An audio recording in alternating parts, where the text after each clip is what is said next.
tout le monde, je reviens avec un nouveau Wikivlog et il s'agit de mon Wikivlog donc de la semaine du... On est mercredi 5 février, voilà c'est ça, ça va être plus simple de te donner la date. Je t'ai pas repris lundi mardi parce que lundi je voulais faire des posts et tout ça et je n'ai quasiment eu le temps de rien faire parce que j'avais à entretenir la maison et tout, il fallait que je finisse l'ancien Wikivlog, bref il y avait trop de trucs à faire lundi donc je t'ai pas repris. Hier j'étais en présentiel, du coup j'ai fait la matinée et je suis partie à midi, enfin à 13h parce que ma pause est à 13h. Autant te dire que l'après-midi j'étais crevée, mais HS. J'ai travaillé quand même et à 17h je me suis posée dans le canapé et je n'ai plus bougé. Mais j'ai quand même fini ma lecture en cours et c'est pour ça que je reviens ce mercredi matin. J'ai fini Mad Majesty, donc le tome 1 de Daily Dane. Je ne t'ai pas lu le résumé donc je te le lis tout de suite. Depuis son retour de l'armée, le prince Damian enchaîne les scandales en tout genre. Qu'importe la volonté de sa famille, impossible de le faire rentrer dans le rang. Il fait régulièrement la une des tabloïds, jetant le discrédit sur la couronne. Alors quand le droit décède et que le prince héritier est appelé à montrer sur le pot, c'est toute la monarchie qui est ébranlée. La seule manière de sauver les apparences, un mariage avec celle que sa mère lui a choisie, Ophélia St. John, une future épouse obéissante et malléable. En somme, parfaite pour le rôle. Mais Damian n'entend pas se plier de bon gré à ce jeu de dupe. Si l'institution lui impose des fiançailles, il compte bien choisir qui il épousera. Et ce sera Esmé St. John, la petite sœur de celle qui a été élevée pour régner. Synéthèse, sarcastique mais profondément humaine et empathique, Esmé parviendra-t-elle à raviver les cœurs du royaume ou précipitera-t-elle sa chute? Alors, j'ai trouvé que le début ressemblait grave à Sissi, avec Romy Schneider, tu sais le film que je regarde chaque année, la trilogie que je regarde chaque année plutôt, et ceci dit on avait dit que le troisième volet avec ma maman, on le regardait pas du tout assez parce qu'on ne le connaissait pas par cœur. Bref, j'ai trouvé que le début ressemblait à ça parce qu'on a à peu près la même situation avec les mères qui se mêlent de tout ce qui ne les regarde pas et donc un prince qui décide d'épouser la petite sœur et pas celle qui lui est choisie. Et j'avoue que j'ai beaucoup aimé parce que donc au départ on a deux personnages très différents qui vont devoir apprendre à se connaître et à vivre une histoire d'amour auprès au moins de ceux de l'extérieur, mais finalement ils vont se rendre compte qu'ils sont plus attachés l'un à l'autre qu'ils ne l'auraient cru et on va voir se développer une complicité et une relation. Elle met du temps à se mettre en place et c'est ça que j'ai apprécié parce que je trouve que les relations qui vont trop vite, bah ça fait un peu irréaliste alors que là c'est vraiment très réaliste.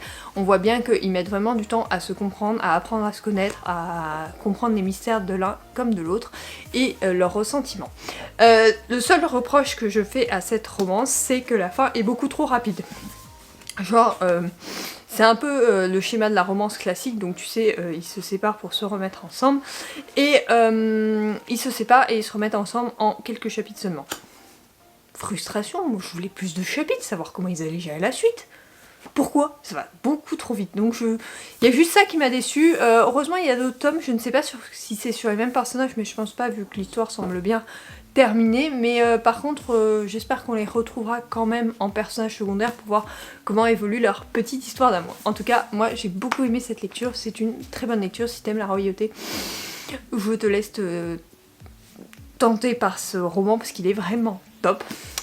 Maintenant, je commence un Virginie Grimaldi. Oui, tu sais que je n'aime pas enchaîner quand j'ai eu une très bonne lecture sur une autre romance. Donc du coup, là, c'était le dernier qui restait en ma pile à lire. Je me suis dit, pourquoi pas me lancer. Emma et Agathe Delorme sont sœurs. Elles ont grandi l'une contre l'autre, mais sont pourtant très différentes. Agathe, la plus jeune, bordélique et ardente, a toujours pris toute la place dans le bain, dans la chambre et dans le cœur d'Emma. Après 5 ans de silence inexpliqué, Emma donne rendez-vous à Agathe dans la maison de vacances. Mima, leur grand-mère adorée, n'est plus, il faut vider les lieux, faire le tri des souvenirs. Les deux sœurs Delorme ont une semaine pour tout se dire et rattraper le manque de l'autre. Parviendront-elles à réparer le passé dans la beauté de cet été au Pays Basque où leur enfance cogne la porte, résonne la force de leur histoire. Bon, ça a l'air sympathique, on va voir ce que ça donne. De toute façon, de Virginie Grimaldi, souvent j'ai pas trop de problème à me plonger dedans, donc je dis bon, pourquoi pas en ce milieu de semaine commencer une lecture comme ça avant d'enchaîner avec une autre romance, parce que j'en ai plein qui m'attendent dans ma pile à lire. Ceci dit, j'ai reçu également un bouquin que monsieur est allé me chercher, donc je ne l'ai pas sorti de son blister.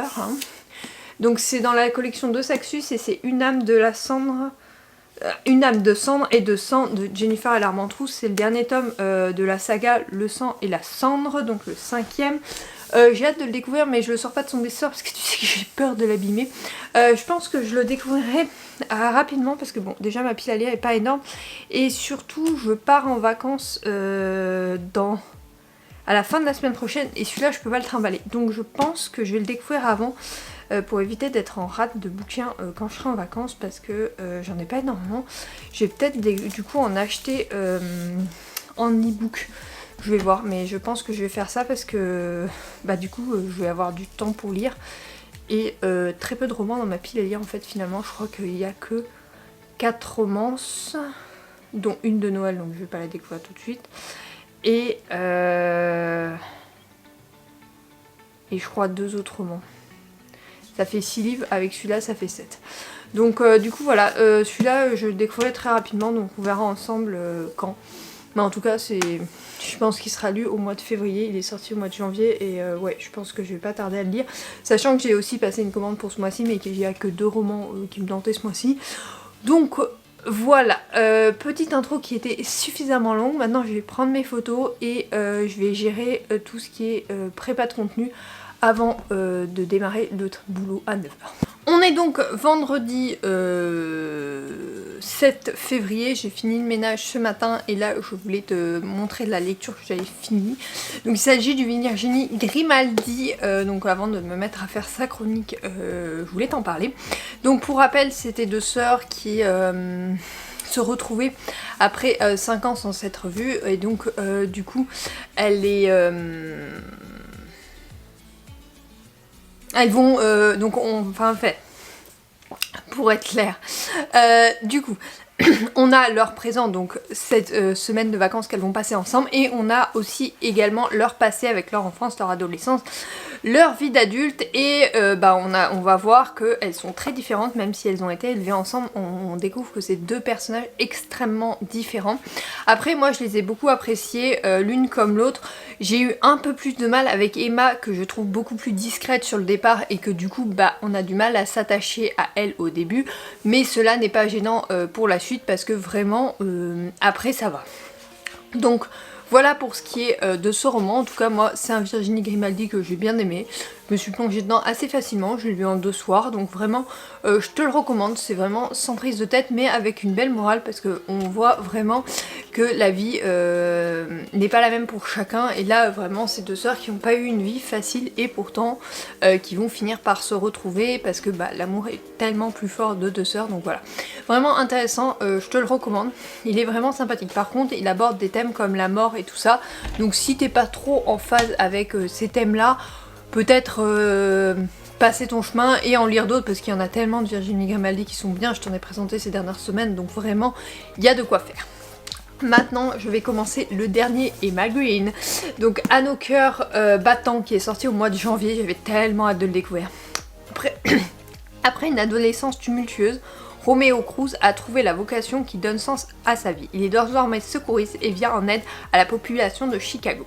Mais ce nouvel équilibre se fissure lorsque Maxima Miller revient à la caserne après 3 mois d'absence. Elle est l'amie d'enfance de son frère, la femme intouchable qui l'a toujours fascinée et celle qui les a tous lâchés du jour au lendemain. Il est des départs qui ne s'expliquent pas, ceux-là sont les plus difficiles à pardonner. Depuis toujours, Max semble vouloir affronter seule les épreuves qui la poursuivent. C'est pourtant vers Léo qu'elle se tourne pour lui demander de devenir son faux petit ami. Impensable pour lui, intenable aussi. Mais tous deux savent trop bien comme la vie est fragile et qu'il faut oser s'y accrocher de toutes ses forces tant que le cœur bat encore. Ça a l'air intéressant, en tout cas j'ai hâte de me plonger. J'avais lu le 1er tome et j'avais beaucoup aimé. Enfin le 1er tome, sachant que c'est plutôt un spin-off. Donc j'avais vu le 1er roman, ce qui nous rend vivants, donc pareil des mêmes auteurs, mais c'est pas les mêmes couvertures. Là par contre on est sur des couvertures très très différentes, je sais plus où il est dans ma bibliothèque. Bref, du coup j'ai hâte de le découvrir, j'espère qu'il me plaira. En tout cas il me tente bien, donc ça va faire commencer mon week-end ce soir ou dans la journée si j'ai le temps, mais je pense très clairement que je n'aurai pas le temps. Donc ce matin j'ai fait le ménage, j'ai fait mon planning pour la semaine prochaine que j'avais commencé hier, parce que comme ça c'est fait, et je vais écrire mes chroniques. J'ai fait les photos et tout ça. Et j'ai une machine à sortir concernant tout ce qui est tapis de bain et tout ça. Enfin, tu sais, je le fais une fois par moi et c'est tombé aujourd'hui alors qu'il fait pourri. Donc je pense que si ça se lève pas, je vais mettre le chauffage et ça va sécher sous le chauffage, ça sera plus simple et moi je me caillerai pas non plus. Donc voilà, sinon grosse journée pour moi parce que j'ai quasiment des réunions toute la journée, mais je vais quand même aller marcher à midi. Tu sais que la marche c'est ce que je fais tous les midis depuis 3 semaines maintenant. Oui, j'essaye tous les midis de sortir, donc au moins 3 quarts d'heure, voilà, pour pouvoir faire 10 000 pas, parce que c'est ma seule manière de dormir en fait, sinon je fais des insomnies, mais en fait si je suis pas fatiguée physiquement, moi je fais des insomnies tout le temps, donc du coup, voilà, c'est la seule manière que j'ai trouvé de pas en faire. Donc bon, voilà, simple, rapide, efficace. Donc du coup, voilà, je vais faire ça, et puis bah, on se retrouve dans la journée, il faut que je vide la carte mémoire d'ailleurs.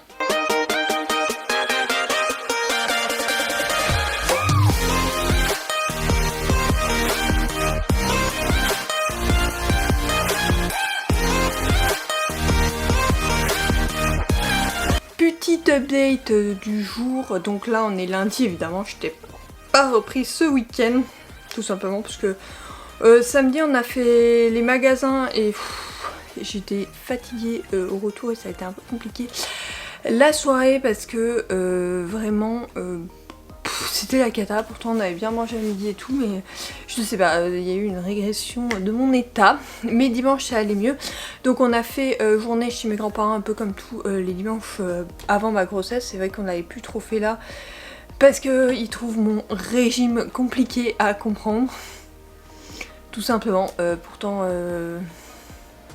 voilà, il n'y a rien de compliqué, mais voilà, pour eux c'est un peu compliqué de pas faire de viande rouge et pas de charcuterie. Donc voilà, mais bon, là ils ont fait un effort, donc c'est déjà pas mal. Sinon, ils m'ont acheté une cape de bain, mais comme je l'ai pas lavée encore, pour petit pop, je l'ai pas lavée encore, donc du coup je te la montrerai quand je l'aurai lavée, tout simplement, parce qu'elle est en bas et que j'ai la flemme de descendre, monter. Bref, par contre, il faut que je te montre mon dernier livre acheté. Il s'agit du dernier Brittany C. Sherry, donc The Problem Witch Dating, qui est sorti ce mois-ci. Je ne sais pas quand je vais le lire parce que tout simplement je pars chez mes parents en fin de semaine et je pense que je vais partir avec ma liseuse plutôt que les livres papier. Enfin je sais pas encore. Peut-être je vais faire moitié-moitié, mais il faut que je charge ma liseuse de nouveaux bouquins parce qu'il n'y en a plus du tout dedans. Donc je vais regarder ce que je peux trouver en bouquin qui m'intéresse et que je veux lire, enfin de ma wishlist et que je veux lire sur e-book, parce que tu sais que je préfère largement, bon on le voit, le papier, mais que parfois la liseuse est bien pratique et surtout il va falloir que je m'en charge pour cet été, pour l'accouchement. Tout simplement parce qu'évidemment je pars avec ma liseuse, même si tout le monde dit on n'a pas le temps machin, il y a quand même 2-3 personnes qui m'ont dit ouais alors par contre on n'a pas le temps, si t'es pas trop à être sur les téléphones et tout pendant le séjour à la maternité, c'est quand même bien d'avoir sa liseuse parce que c'est vrai que le téléphone c'est ce qui accapare.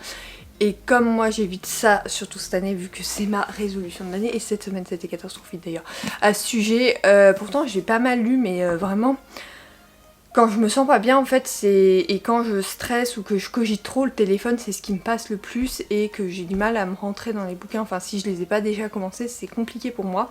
Donc il va falloir que je travaille sur ça. Là j'entame ma dernière semaine de travail avant les vacances et je pense que ça va me faire du bien.